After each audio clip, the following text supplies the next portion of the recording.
I hadn't set foot on my mountain cabin in 3 long years, craving quiet mornings and the smell of pine. But the moment I turned onto the gravel driveway, my peace shattered. Karen Hollingsworth, clipboard clutched tight, winter coat zipped up, short curly blonde hair bouncing as she gestured wildly, was hammering no trespassing signs into my fence. "You can't be here.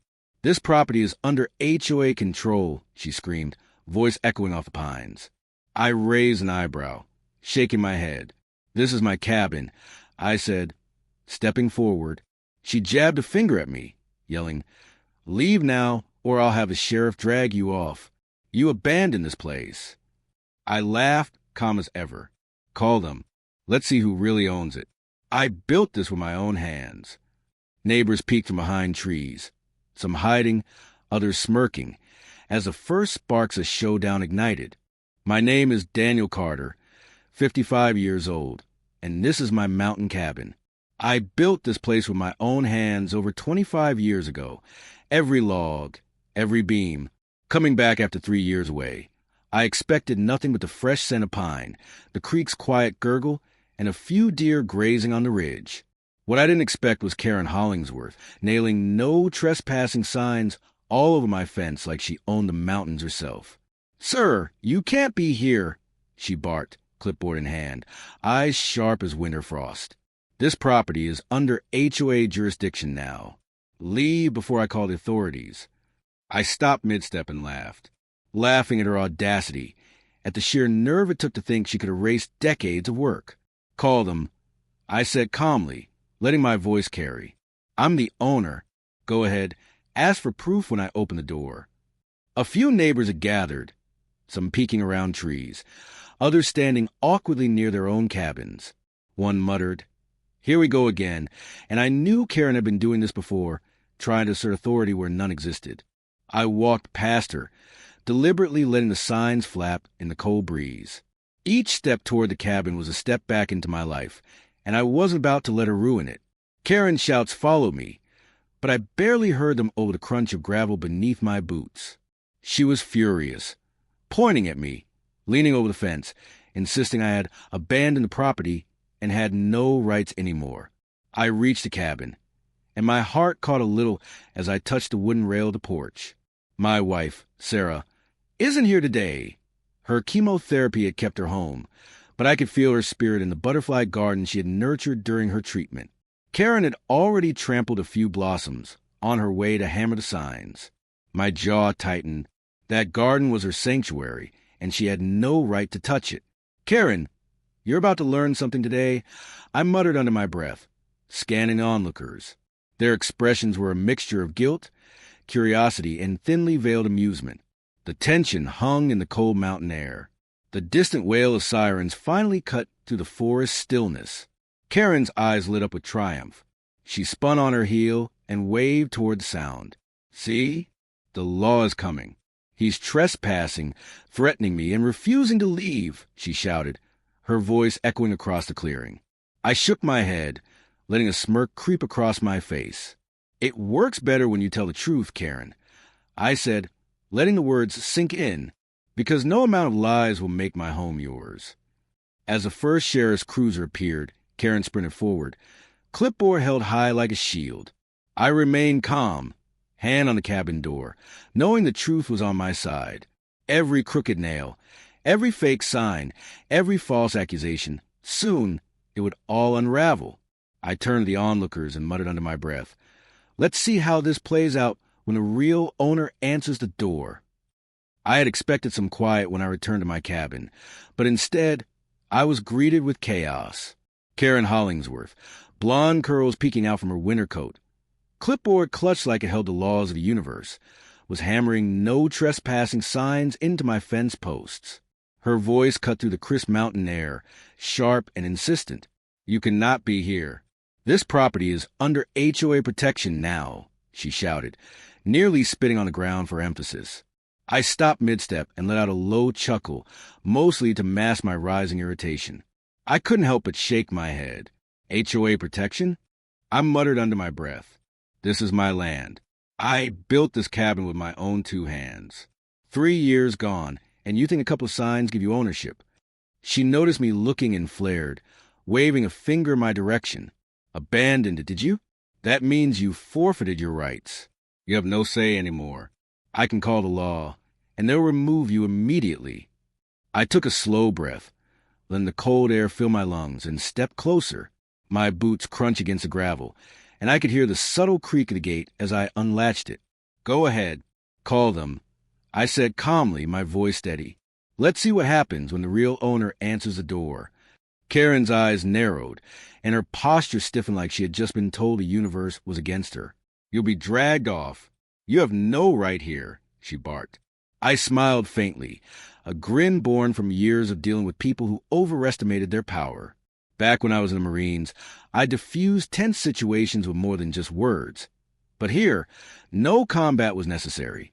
I just needed patience, precision, and the knowledge that I owned the ground I was standing on. My wife, bless her, had always said I had a gift for turning situations in my favor, without throwing a punch, and this was one of those moments. Call them, I repeated. You want to waste your breath, make your neighbors watch, and have a sheriff see the truth for themselves? Fine, go ahead. Her hands fumbled with the phone, finally raising it to her ear. I could hear her muttering something to the dispatcher. There's a trespasser. He's aggressive. I don't know if he's armed. Typical, I thought. Karen always liked the sound of her own authority. Making false claims was her game, and she played it well, or at least she thought so. I walked past her, deliberately slow, keeping the cabin in view. The sign she'd nailed into the fence swayed slightly in the breeze, almost comical. They read, "No trespassing. Private property. HOA regulations apply." I let a small smirk cross my face. This would make for excellent testimony later. Witnesses would see her ridiculousness, her desperation to enforce non-existent rules. Neighbors were beginning to peek out of their properties. Some leaned casually on fences, arms crossed, while others whispered each other, curiosity sparking in their eyes. One older gentleman muttered, "Here we go again," a knowing smirk on his face. He'd seen Karen in action before, and so had the young couple who lived up the road. They'd been subject to her threats about access to the lake. Karen's voice grew louder. "I swear, the HOA owns this land. Step back, or I will have you arrested." I ignored her. Every word she spat out was another layer of proof of her overreach. I remember days in the Marines where threats were often meaningless until backed by action. Here, I didn't need force. I had property deeds, history, and patience. I reached the cabin, unlatched the gate, and stepped onto the worn wooden porch. The smell of pine and cedar hit me, a familiar comfort after years away. Karen's yelling was background noise now, a futile attempt to assert authority. "This cabin isn't yours." "HOA rules," she cried, but I didn't turn. I let the sound wash over me while taking in the forest, the creek winding to the property and the garden my wife had planted years ago. The distant wail of the siren grew louder, drawing her attention in a sudden panic. "They're coming for him. He's trespassing. Stop him." I chuckled quietly to myself. The law always worked better when the truth was on your side. I could see it now. Karen pacing, frantic, while neighbors' eyes shifted toward me, waiting for what would unfold. Her bluster had no teeth against facts, and the sheriff would soon see exactly how overreaching she had become. I paused on the porch, glancing back at her, and said lightly, "You could save yourself some embarrassment if you just admitted the truth." Her mouth opened, closed, opened again, the phone to her ear, her eyes darting toward the approaching cruiser lights. She was frantic, but I remained calm. 3 years away, countless hours of work, a lifetime of memories here, all mine. She couldn't take that from me, no matter how loudly she shouted or how many fake signs she nailed into my fence. And as the first sheriff's cruiser rounded the bend, I felt that old, familiar sense of control settle in. Not from force, not from threats, but from owning the land, knowing the law was on my side, and trusting that the truth always had a way of revealing itself. The crunch of gravel under my boots echoed across the long drive as I approached my cabin. 3 years gone, and yet everything still felt like mine. The air was crisp, pine-scented, and for a moment, I just breathed it in, letting the forest remind me why I'd fought to own this land. But the moment I got closer, I saw her, Karen Hollingsworth, hammering yet another no trespassing sign into my fence. Clipboard in hand, she looked like she owned the entire mountain, strutting with that air of self-importance that always rubbed me the wrong way. "Sir, you need to leave. This property is under HOA authority," she shouted, waving the clipboard like a weapon. "If you don't, I'll have you removed." I stopped a few feet from the gate, taking in her theatrics and letting a small smirk spread across my face. "Really? You think this land belongs to an HOA that doesn't even exist?" I said. My voice was calm, even, carrying the weight of someone who knows they're standing on solid ground. "I built this cabin myself. I lived here. I paid for it, and I've never abandoned it." She paused, frowning. "Abandoned? You left for 3 years. That's enough time to lose rights. And I'm telling you, I have authority to post these signs. Leave now or face the consequences." I chuckled lightly, shaking my head. "You go ahead, call the cops. Let's see how that plays out when the real owner answers the door." Without waiting for her reply, I reached the gate, unlatching it carefully. Each motion was deliberate. No sudden movements, no chance she could claim aggression. I walked past her, feeling the gravel shift underfoot, and moved toward the cabin. I left the ridiculous signs nailed to the fence, visible to anyone watching. They'd be evidence when the truth came out. Karen shouted after me, her voice cracking with frustration. "You can't just ignore this. The HOA has jurisdiction. I'll have the law here in minutes." A distant siren split the air, making her flinch and quicken her pace toward the road. I didn't turn to watch her. I stayed focused on the cabin. The deputy would arrive soon, and I knew how this would play out. Truth always carries more weight than bluster. The sound of tires on gravel grew closer. Karen waved her arms frantically, calling out, "This is trespassing. He's threatening me. Arrest him now." Her exaggeration was almost comical. People from nearby cabins started to emerge, some curious, some wary. I recognized a few faces, neighbors who had seen Karen's antics before, silently rolling their eyes at her over-the-top claims. I made my way to the front door, unlocking it and pushing it open. My cabin smelled the way I remembered. Pine wood, aged leather, the faint aroma of the forest carried inside by years of open windows. I stepped inside, letting her words hit the air without giving them weight. "Going home," I said softly, more to myself than anyone else. Karen's shouts didn't stop outside. She continued to yell, threatening the approaching deputy, pointing at me, her hands trembling as she tried to assert control. "I demand he be removed. He's armed. He's aggressive. You can't let him do this." I walked to the porch, standing firm and letting her lies roll off me. Every word she spat only reinforced how ridiculous she looked. I had my property deed, taxes paid and recorded, all evidence that this land had never left my hands. By the time the deputy arrived, Karen was practically vibrating with indignation.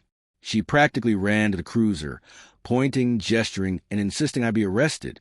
The deputy stepped out, calm, professional, and gave me a measured nod.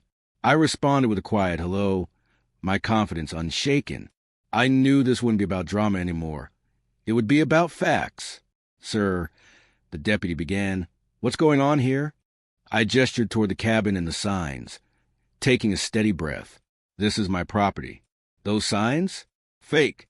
Posted by her. I've owned this land for decades, and no HOA has the authority here. She's making false claims, and I expect the law to verify the records before taking any action." Karen, red-faced, tried to interrupt, sputtering about abandonment and community rules, her voice high-pitched and shrill. I just shook my head, letting her dig her own hole. "Double down on this lie if you want," I said under my breath. "You're only proving the truth more clearly to everyone watching." The deputy called dispatch, checking the county records. I could hear the slight hesitation in Karen's voice as she realized she might be exposed. People had stopped watching her theatrics and were starting to glance at me, curiosity replacing her hysteria.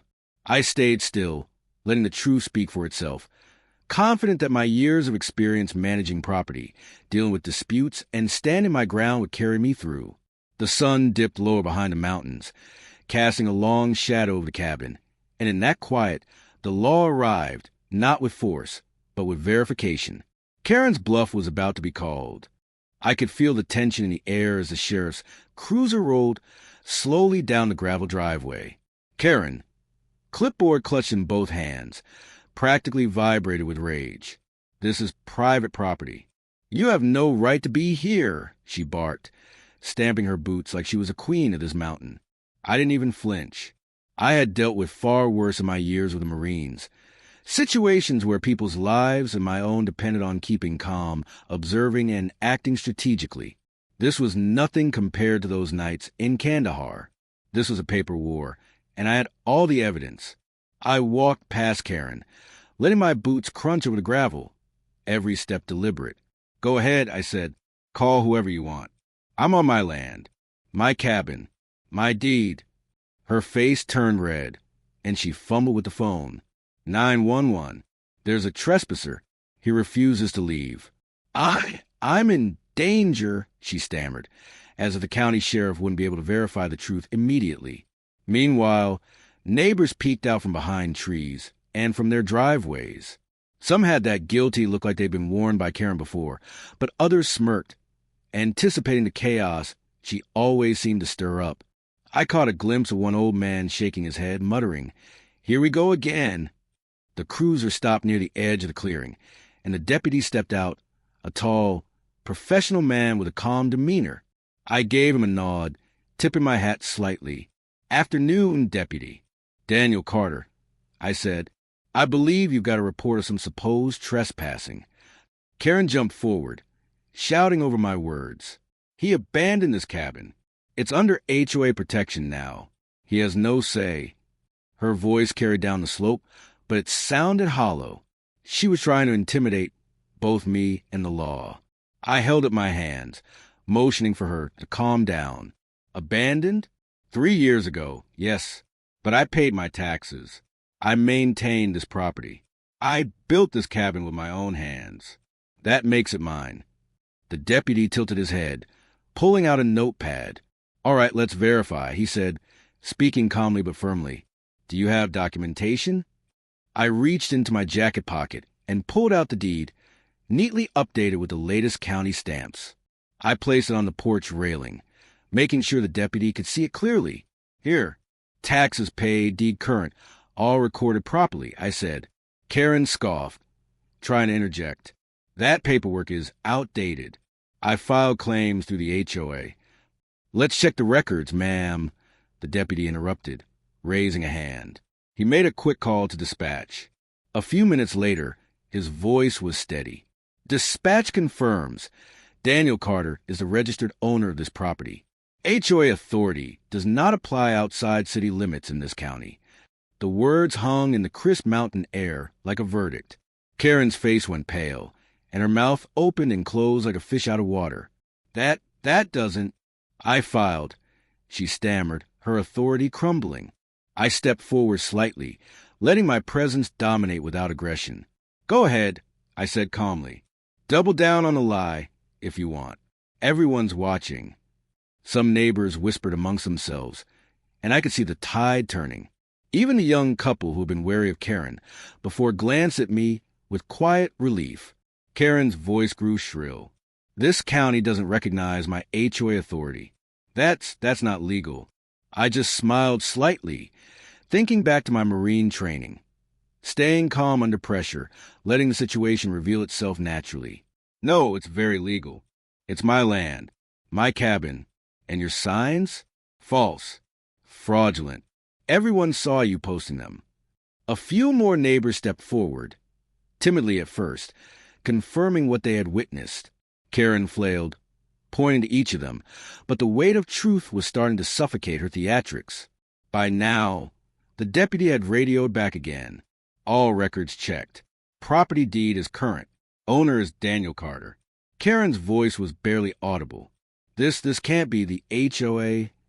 I let the moment sink in for her. She had tried to steal authority, intimidate neighbors, and rewrite reality, but the law, the truth, and the proper documentation had all aligned on my side. I took a deep breath, surveying the small crowd that had gathered. Their eyes told me everything. They were curious, surprised, and finally starting to see through Karen's charade. I knew the story wasn't over yet, but this battle, this proof of ownership, was a first clear victory. Karen was exposed. Neighbors were witnessing the truth, and I was standing firm on my own land. And from here, every move she made would be under scrutiny. When the dust from the initial confrontation started settling, I could finally take a deep breath. Standing there with the county deputy by my side, my cabin behind me, I realized how long this fight had been simmering under the radar. Karen Hollingsworth wasn't just a nuisance. She was systematically trying to steal what wasn't hers. I'd seen this type of manipulative behavior before, back when I was deployed in the Marines. People thinking fear and authority could bend reality. Funny thing is, those same lessons made me ready for today. You can't bluff someone who spent decades reading people under stress. And Karen was about to learn that the hard way. "Do you hear that?" I said quietly to the deputy, nodding toward the gathered neighbors. Their expressions were cautious, some curious, a few anxious. They'd been dealing with her nonsense for years. Karen was waving her clipboard like a weapon now, pointing at Mr. Henderson, an older gentleman with a weathered hat, who had been leaning against his fence. "This is theft," she yelled, voice piercing through the crisp mountain air. "I protected this valley for decades. You have no right here. Arrest him. Arrest him now." I chuckled under my breath. The absurdity never got old. "Go ahead," I said to her. "Call them. Let the law see what's really going on." She wasn't missing a beat. Phone pressed to her ear. She reported me for trespassing and threatening behavior, embellishing every gesture I had made. A couple of her usual dramatic neighbors peeked out, shaking their heads, clearly used to her theatrics. But others, the ones who had actually been hurt by her so-called authority, began stepping forward. First up was Mr. Henderson. "She threatened me," he said, voice trembling slightly. "Said I'd lose access to my own driveway if I didn't pay her fines." He paused, glancing at me before continuing. "I told her this land isn't hers, but she kept sending notices and signs. I've had enough." I nodded at him, silently giving him credit for speaking the truth. In my Marines days, courage was quiet but resolute. Mr. Henderson had just shown that same courage. Then a younger couple stepped forward, Maria and Tony Santos. They both had their arms crossed, clearly uncomfortable but determined. Karen threatened to cut off our water access. Maria said, voice firm. We gave her money for community upkeep she never authorized. She made it sound official, but it wasn't. I could see the tension in Karen's face. Her perfect winter ensemble was slightly disheveled now, her authority slipping with every revelation. "Lies! All lies!" she screamed, turning toward the crowd. "This is about order, safety. You'll see." The deputy, standing stoically, scribbled notes. I smiled subtly. "Funny thing about lies," I said, voice carrying to the gathering. "They have a way of unraveling under the right light." My tone was calm, measured, the kind Marines learn when defusing tense situations. Years of dealing with hostile environments, people, bombs, the kind of situations that force you to read micro-expressions, had trained me for this. Today, it wasn't bullets or landmines. It was Karen, and she was about to hit the ground. The crowd began murmuring, whispers growing louder. The neighbors who had feared her were now emboldened. One elderly woman, in a wide-brimmed hat, stepped forward, shaking her head at Karen. "She's been taking money illegally," she said firmly. "There's no HOA. We all know it now." Karen flinched, shouting something incoherent, pointing her clipboard at the woman as if the piece of paper could defend her. I let her tantrum play out for a moment, the absurdity of her gestures adding to her downfall. I stepped closer, voice steady, projecting authority. "You wanted power, Karen. You wanted control. You thought fear would make everyone obey. But fear doesn't create reality. Truth does. And today, your truth is crumbling in front of everyone." The deputy nodded subtly at me, acknowledging that this confrontation was being documented. More neighbors stepped forward, recounting small incidents of intimidation, threats, and fraudulent demands. Each story chipped away at Karen's credibility, like a seasoned demolition team. Finally, Sheriff Daniels' voice cut through the tension. "Karen Hollingsworth," he said, authoritative and calm.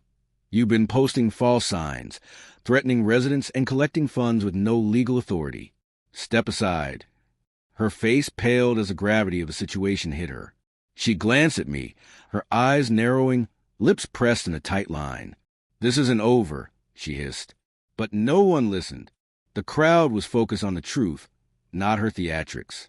I took a step back, breathing in the crisp mountain air, feeling the weight of years of absence lift from my shoulders. My land, my cabin, my rules. And now, finally, the community could see what had been happening all along. Karen's charade was collapsing, and justice was quietly, steadily unfolding. I could feel the tension in the air, the crisp mountain breeze carrying the weight of every whispered accusation. Karen Hollingsworth, mid-50s, short curly blonde hair, authoritative winter clothes, clipboard sometimes in hand, was sputtering, her voice cracking under pressure as neighbors started speaking up. "Daniel, she's been claiming your land belongs to the HOA for years," whispered Mr. Henderson from across the yard. We didn't know how to stop her before." I nodded, keeping my calm, letting the crowd digest the absurdity of her actions. I raised a hand, pointed at the crooked, "No trespassing" sign she had hammered into my fence. "These," I said, voice steady, "are what she thinks gives her power. But power without law is nothing." Karen tried to interrupt, waving her clipboard like a weapon. "You can't just. This land isn't yours. I am protecting this community." I stepped closer, keeping a respectful distance but letting my authority show. "You've been collecting money, enforcing rules for an HOA that doesn't even exist. Fraud, harassment, false reporting, that's what this is. And everyone here can see it."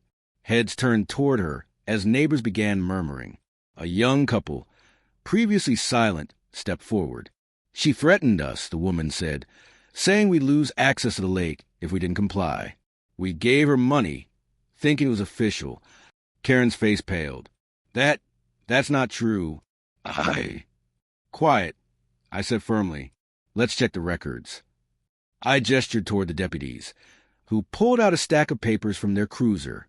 They began confirming what I already knew. Karen's so-called HOA had no registration, no legal standing, nothing. Every claim she had made, every fine she'd attempted to impose, was based on deception. Karen's hands tightened on her clipboard, knuckles white. She tried one last desperate plea.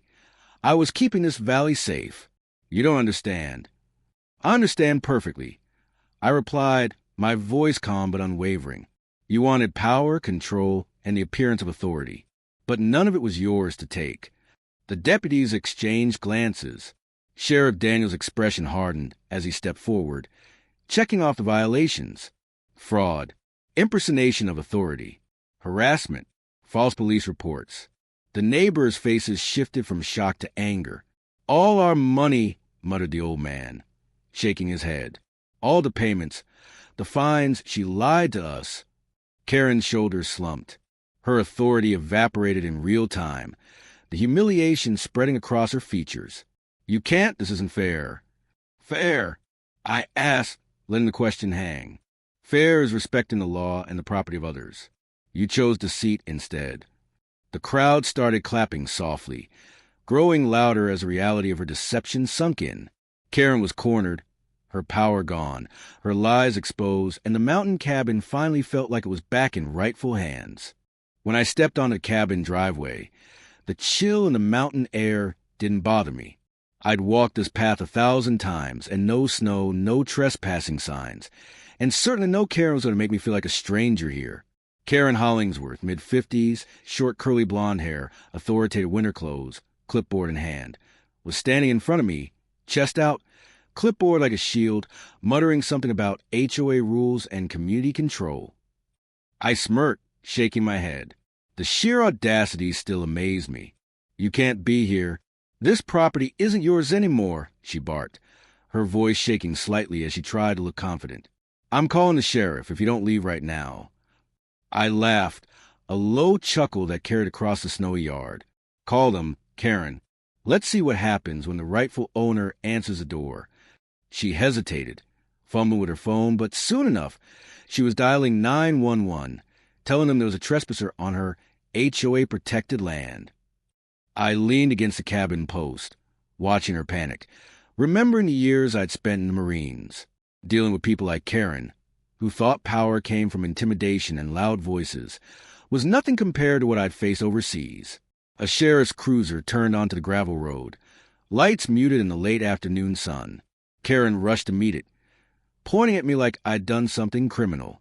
The deputy stepped out, notebook in hand, and I could see him sizing up the situation.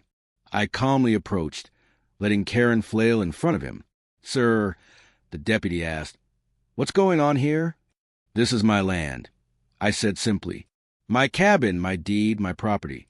Those signs? All hers, not mine. Fake." I nodded toward Karen's clipboard, trying to keep my voice calm, though I felt a pulse of satisfaction. "She's been lying about ownership and threatening the neighbors." "It stops here," Karen interjected quickly, flustered. "He abandoned this property. It's under HOA protection. He has no rights here." The deputy raised an eyebrow, flipping through his notes. "This county doesn't recognize HOA authority on private land outside city limits. Dispatch, please confirm ownership." Karen's face drained of color. She sputtered, trying to justify herself. I let her flounder, watching his neighbors lean closer, curious and amused. One elderly man muttered, "Finally!" Dispatch confirmed the records. The property deed was in my name. Karen went pale. Her protest became incoherent. I stepped closer, voice firm. "Double down on that lie, Karen. Everyone's listening." "You can't prove," she started, but a woman from the crowd interrupted, steady and calm. "He's telling the truth. Those signs were posted by her. Nothing more." I pulled my updated deed from my coat pocket, showing it to the deputy and the crowd. Taxes paid, recorded, and up to date. Karen's mouth opened and closed like a fish, grasping for words. She pointed at me, accusing me of forgery. I just shook my head, checked the records. Everything's right there. Sheriff arrives and Karen exposed. A second cruiser rolled in, and Sheriff Daniels, an old friend, stepped out. Karen's face lit up. Thinking her charm could sway him, she rushed forward. "Sheriff, arrest him. He's threatening me and trespassing. He's abandoning the rules. The sheriff ignored her theatrics, walking straight to me. "Daniel Carter? I didn't expect to see you back here." "Sheriff," I replied, extending a hand. "Good to see you. Long time." The sheriff nodded toward the cabin, familiar with its history. "Your family left you this land. You built this place yourself. It's yours, no doubt." Karen gasped. She tried again to push her argument about HOA power and community rights, but the sheriff's tone cut her off. HOA rights stop where private deeds begin. Trespassing, harassment, and false reporting are your offenses, Karen. Any forged claims will be treated accordingly. The neighbors whispered and laughed. Karen's face went white as the crowd absorbed the truth. Her scam, her lies, her so-called HOA authority, all unraveling. Fraud uncovered. I took a step forward, addressing Karen in the crowd. "You posted signs. You scared people away. You pretended to hold authority. Fraud, that's what this is." A neighbor confirmed. She collected money, threatened fines, and even charged us for a gate we never agreed to. Another muttered. Half our savings went to her HOA account. Karen tried weakly to defend herself, claiming someone had to be in charge. I smiled coldly. "You wanted power. Now you're about to lose it all." Arrest and final declaration. The sheriff signaled his deputies. Karen resisted, shouting, "No! You can't do this to me. I am the HOA." The crowd laughed. One deputy reached for her arms, clicking handcuffs into place. Karen's last words were a hissed warning at me. "This isn't over. You don't know what you started." I watched as she was led to the cruiser, her fake authority stripped away.